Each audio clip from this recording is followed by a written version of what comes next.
লোকগুলো 2002 সালে গণহত্যা করলো, তারা আজও জানে যে আমার মাথার উপর কোনো না কোনো নরেন্দ্র মোদী বা অমিত শাহ আছে দেশের সর্বোচ্চ পদে। কাশ্মীরে একটা বাচ্চা মেয়ে মন্দিরের ভিতরে রেপড হয়ে গিয়েছিল, আসিফা সম্ভবত নাম।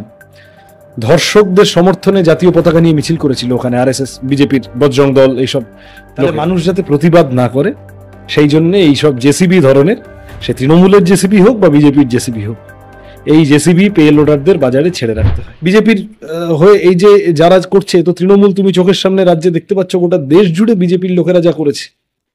যে লোকগুলো 2002 সালে গণহত্যা করলো, তারা আজও জানে যে আমার মাথার উপর কোনো না কোনো নরেন্দ্র মোদী বা অমিত শাহ আছে দেশের সর্বোচ্চ পদে।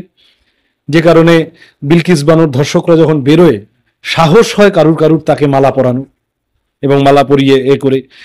তোমার মনে আছে কিনা জানি না, মালদার একটি শ্রমিক, একজন আফরাজুল শেখ, রাজস্থানে, তাকে স্রেফ জ্যান্ত পুড়িয়ে মেরে দিয়েছিল শম্ভুলাল রেগার নামে। সেই ভিডিও ভাইরাল হয়েছিল। সে বাংলা থেকে গিয়েছে, পরিযায়ী শ্রমিক, তাকে মারতে মারতে পিটাতে পিটাতে তার গায়ে তেল ঢেলে আগুন জ্বালিয়ে দিল। সেই শম্ভুলাল রেগার যখন বেরিয়েছিল জেল থেকে, তখন বিজেপির এবং এই ধরনের বিভিন্ন তথাকথিত হিন্দুত্ববাদী সংগঠনগুলো তাকে ফুলমালা দিয়ে বরণ করে তাকে নিয়ে জয়ধ্বনি করতে করতে মিছিল করে বেরিয়েছিল।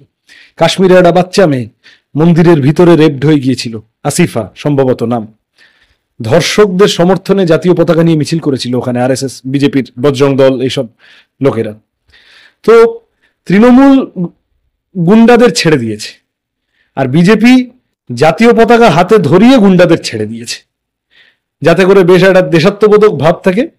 দেশের ন্যূনতম উপকার হয় না, অপকার, ক্ষতি, ভয়ানক ক্ষতি, এবং মানুষকে ভয় দেখিয়ে আসলে এই সমাজ বিরোধীদের বাজারে ছেড়ে রাখতে হয়। কারণ পেট্রোল ডিজেলের দাম বাড়বে, কারণ আরো 5 রকম মানুষের জীবন জীবিকার অসুবিধা হবে। এই দেখো, ভোটের পরেই বেড়ে গেছে, মোবাইল রিচার্জের টাকা বেড়ে গেছে, পেট্রোল ডিজেলের দাম বেড়ে গেছে। তাহলে মানুষ যাতে প্রতিবাদ না করে সেই জন্য এইসব জেসিবি ধরনের, সে তৃণমূলের জেসিবি হোক বা বিজেপির জেসিবি হোক, এই জেসিবি পে লোডারদের বাজারে ছেড়ে রাখতে হয়। কিন্তু এটা করেও যে আলটিমেটলি বেশি দূর যাওয়া যায় না, সেটা এইবারের ভোটে ভারতের মানুষ খানিকটা বুঝিয়েছেন। আমার ধারণা তৃণমূলও আজ নয় কাল বুঝবে।